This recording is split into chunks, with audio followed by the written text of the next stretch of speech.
ఈరోజు బోయినపల్లి ఉన్న స్కూల్స్ అందరూ కూడా కరస్పాండెంట్ పిలిచి మాట్లాడడం జరిగింది.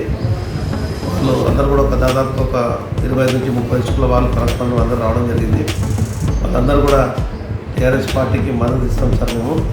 మేము కూడా 300 మందితో ఈ 3-4 డేస్లో ఒక సమావేశం పెట్టుకుంటాము. దానికి మీ ఎమ్మెల్యే గారిని, మీ మంత్రి గారిని, మీ ఎమ్మెల్సీ అందరూ కూడా ఇన్వైట్ చేయండి. మేము అందరం కూడా వాళ్ళకు కొన్ని చిన్న 2-3 సమస్యలు ఉన్నాయి. వాళ్ళు ఏదంటే ఒకటి వాటర్ కానీ, తర్వాత కమర్షియల్ ఉన్న టెక్స్ట్ ఒకటి డొమెస్టిక్ చేసేట్టుగా 2-3 డిమాండ్స్ అనడం జరిగింది. ఆ పెద్దవాళ్ళు ఓటు పెట్టడం జరిగింది. వాళ్ళు తప్పకుండా టీఆర్ఎస్ ప్రభుత్వంకే ఓటేసి గెలిపిస్తాము. ఎందుకంటే ప్రభుత్వం మంచి పనులు చేస్తుంది. రాష్ట్రంలో ఎన్నో ఈరోజు అభివృద్ధి పనుల ముందుంది.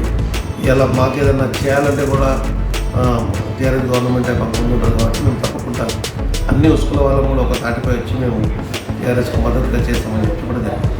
ఎన్ని ఓట్లు ఉన్నాయి మీ యొక్క డివిజన్లో? ఆ డివిజన్లో 1315 ఓట్లు ఉన్నాయి. దాదాపుగా ఈ కరస్పాండెంట్స్ అన్నీ కూడా 700 ఓట్స్ ఉన్నాయి. అందరూ కూడా ఎడ్యుకేషన్ ఇన్స్టిట్యూట్ ఉన్న వాళ్ళందరూ కూడా ఒక తాటిపై ఉండి మాకు మద్దతిస్తామని చెప్పి ఇప్పటివరకు కలిసారా? దాదాపు 20-30 స్కూల్ వాళ్ళు ఈరోజు మీటింగ్ జరిగింది. ఇండివిజువల్ ఓట్ల వాళ్ళకు కూడా ఒక 100 మందిని కలవడం జరిగింది. అందులో కూడా మంచి స్పందన ఉంది.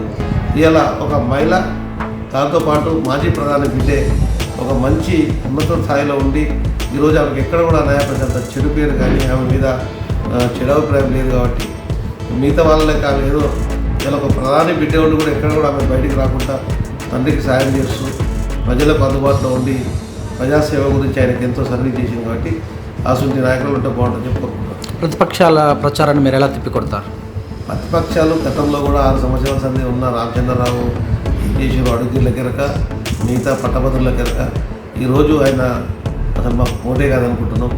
మేము మిగతా వాళ్ళ కాంగ్రెస్ పార్టీ గురించి తెలుసు. కాబట్టి మా అభ్యర్థి చాలా సునాయాసంగా కూడా భారీ మేరతో గెలుస్తాం.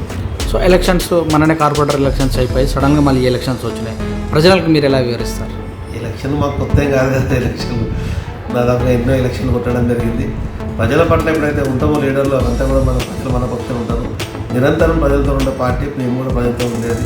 మా ఎమ్మెల్యే గారు కానీ, మేము కానీ, మా పార్టీ ఎన్నో అభివృద్ధి పనులలో ప్రజలతో నిమజ్జనమై ప్రజలకు అందుబాటులో ఉండి 24 గంటలు ప్రజాసేవ చేసుకుంటూ ఉంటాం. కాబట్టి అది మాకు సునాయాసంగా చేసుకుంటాం. కొత్త వాళ్ళకి ఇబ్బంది, ప్రజలతో లేని వాళ్ళకి ఇబ్బంది, ప్రజల దాకా రీచ్ కావడం ఇబ్బంది. మాకు ఆల్రెడీ గత 3 సార్లు చూడడం జరిగింది. మా ఎమ్మెల్యే గారు ఉన్నారు, మా పార్టీ ఉంది, మా క్యాడర్ ఉంది. మాకు ఈజీగా మేము రీచ్ కావడం, ఈజీగా చేయగలం. సో మీ యొక్క రంగారెడ్డి జిల్లాకు ఇన్ఛార్జిగా హరీష్ రావు గారు రావడం జరిగింది. కుక్కడపల్లిలో కూడా మన సభ కూడా పెట్టారు. ఎలా సహకరిస్తారు? హరీష్ అన్న గురించి చెప్పవలసిన లేదు. మంచి లీడరు ఆయన. ఎక్కడ పోయినా విజయం తప్పే ఉండదు. అసలు మా ఎమ్మెల్యే గారు కూడా చాలా కష్టపడి నిరంతరం ప్రజలతో ఉంటాడు. దానికి ఎమ్మెల్సీ గారు ఉన్నారు.